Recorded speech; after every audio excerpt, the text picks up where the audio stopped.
Hello everybody, Mike here, and 2016 seems to be the year of video game movies. We had Warcraft, which I didn't see, but seems to have gotten record-breaking sales. The Angry Birds movie was okay, and of course Ratchet & Clank, which I talked about in great detail back in May, and you know what, I still like it despite its flaws.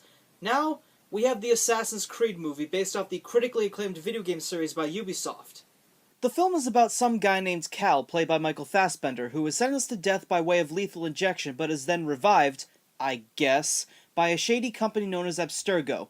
They presumably have given up on developing video games and have now gone back to finding ancient artifacts, which is where Cal comes in. Apparently, Abstergo is trying to find the Apple of Eden, which can end all violence at the cost of free will, and the only person who knows the location of this is Cal's long-deceased Spanish ancestor, Aguilar.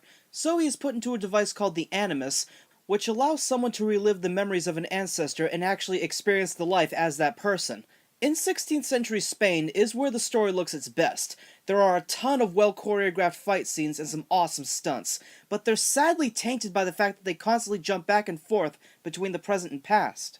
Since the Animus gives Cal full freedom of movement to correspond with the motions of Aguilar, it brings up some odd questions like, what does he do if Aguilar runs straight forward, or how does the Animus stop him from climbing higher than it will allow? It made a lot more sense in the games because Desmond, the main character, would be hooked up to a device while he was either sitting or laying down. Having to watch it jump around like this is extremely jarring. They also make the mistake of having the present day setting the main focus. You know, the part that nobody liked about the games. Because of this, we are never given a chance to get to know the assassins.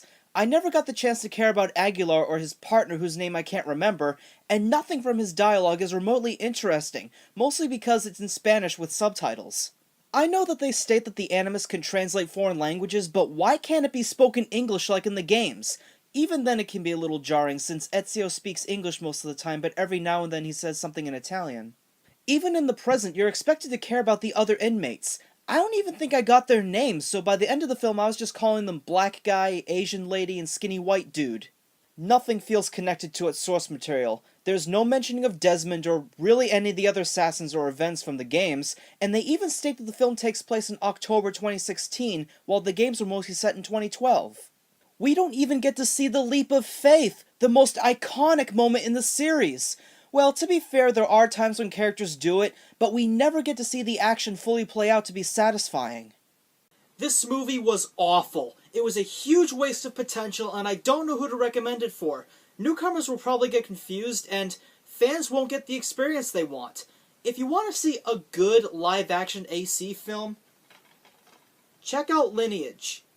Unlike the movie, it actually connects to the overall story and feels completely canon.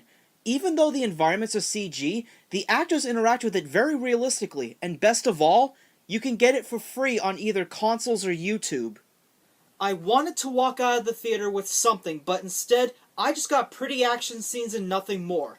And so, this movie gets a well-deserved thumbs down.